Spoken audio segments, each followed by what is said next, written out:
everybody. I'm Greg Wanda, CEO for IGDA. It gives me great pleasure to introduce not only our next speaker, but hopefully a colleague and a friend, Jason. Jason Della is the Executive Director of the International Game Developers Association.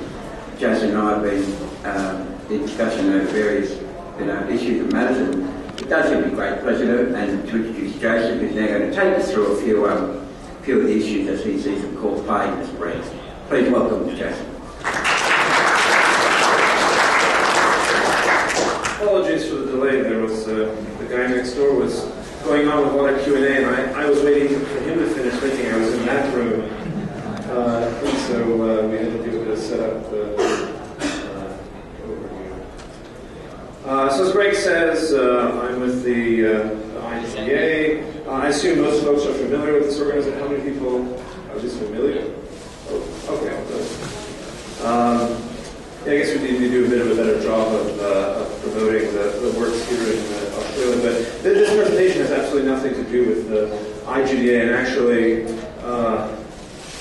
this comes more so from my personal kind of background in business and economics, and not particularly anything to do with the IGDA per se. A few months ago, I wrote an article, did some research called Playing the Spread, looking at intellectual property in the game industry. And as we heard this morning in the opening address, both from Tom and from the representative from Multimedia Victoria, that Australia in particular seems to be somewhat reliant on these work-for-hire contracts, primarily working on movie and TV licenses for external or other industries. So I'd like to just get a sense of who's in the room.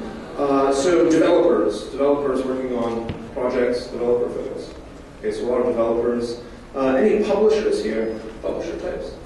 Okay, only one guy at the back of the room, so we can sort of gossip and say nasty things and you won't make it out alive. So government type folks, association folks, a couple of those. Educators. All right, any students? Any students? All right, couple of students. Anyone we missed? The press, maybe? Press. Anyone we missed? Writers. Writers in terms of...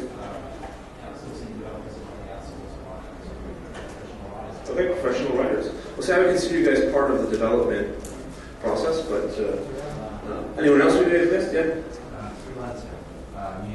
Music. So you're a developer too, in the development process. Yeah, okay. All right, so nice, diverse group of folks. So who would say, whether they think sort of from an Australian point of view or as an industry point of view, that we're over-reliant on licensed properties? Who would agree with that statement?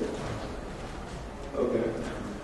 And who disagrees that we're over-reliant or not over-reliant? Anyone disagree with that?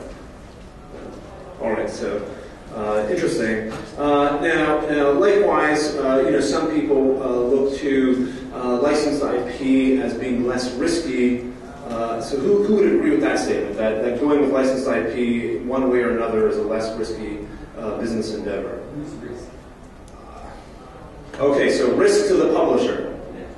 Less risky to the publisher, external IP. Less risky to the developer. You seem to think there's a difference there. Right. Okay, we're going to get into some of that, those different points of view. Now, here's another one. I mean, this is regardless of whether from the developer or publisher perspective, which one generates more value or wealth for the game industry? Would you say it's sort of original IP generating more wealth, versus external or licensed IP? Is that generating more wealth for the industry? Okay, so pretty much. These aren't sort of massively complex questions, but pretty much what I expected. So, who remembers this? E.T., right? Great movie, fantastic movie. Who remembers this? Yeah. It's one of the low points of the game industry. Like, what's even going on here? What do you think? E.T. goes to space. Oh, yeah. Yeah, they only had a couple weeks to make it. This was certainly one of the low points of the game industry. Going back 20 years, licenses were really not well received both from the actual business side or the developers or even the consumers. That if it was a game based on a license, it really was a curse to some extent, that you avoided licenses like the plague, and everyone was sort of, it was kind of the heyday and the creative juices were flowing, and everyone was creating crazy, wild ideas, experimentations, etc. And for the most part, licenses were avoided. And certainly here with our good old friend E.T., was kind of the epitome of that. What's the rumor was what, that all the leftover cartridges got buried in the landfill in the New Mexico desert, something like that. I don't know to what extent that's true or not. But anyways, who recognizes this guy? Anyone? Yeah. The guy from Oh, close. Realms.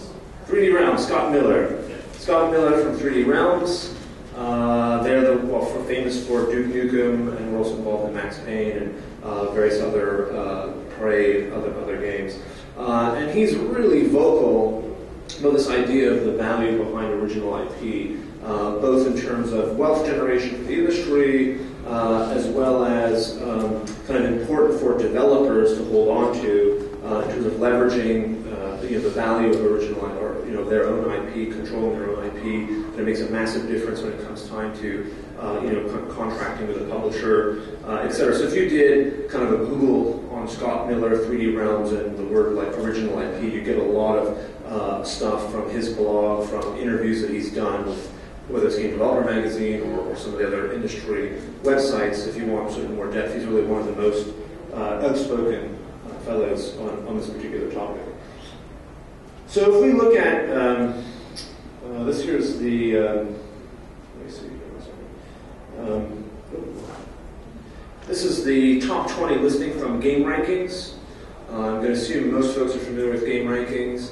GameRankings.com. You can go and do some elaborate searches in terms of time frame and platform and game rating, etc., to see which games are highest rated. And this is a meta site, meaning they will go and they build a database based on all of the review scores from all of the other magazines and websites out there. So this is kind of a cumulative scoring of over many reviews, not just one or two reviews. And so here we see, this is just top 20. Obviously, you can search based on a lot more. And some recent ones like the Orange Box coming in here. These are all the highest scored games. And it's not till I think we get down to, where is it? Where was it? GoldenEye, right. So GoldenEye, number 8. Really fantastic game. That's obviously based on the James Bond license. And then we kind of get down to the last one here, number 20, which is Tony Hawk, which is an interesting one. I mean, certainly Tony Hawk, the skateboarding game. Is that your phone? Seems like the microphone doesn't like interference. Tony Hawk's an interesting one. So he's certainly from outside the game industry, but in many ways, the games that we produced based on his identity really kind of bolstered his own personal intellectual property. But anyways, that's besides one. I see great ones like Bioshock. But so of these top 20, 18 of them are not based on external licenses, and pretty much you can go to any website or any magazine that often will do their top 20 or top 10 best games of all time, all that kind of stuff. From a kind of critical acclaim point of view, it's always the original games that are getting the praise. Now, I just want to get down to a point of definitions. So Mario, is this original IP? Does that, I mean, but it depends how you classify. So I tend to, sorry? If Nintendo do it as original IP, if anyone else does it, is it? Right, exactly. So I mean, this is kind of an intra-license within the industry to some extent, right? Because Nintendo will license out the Mario IP to external developers. I think, Mario Strikers for the Wii was done by a Canadian developer in Vancouver. So to them, it was a license, right? And they had to abide by the same kind of constraints and rules that you get when dealing with licensors and so on.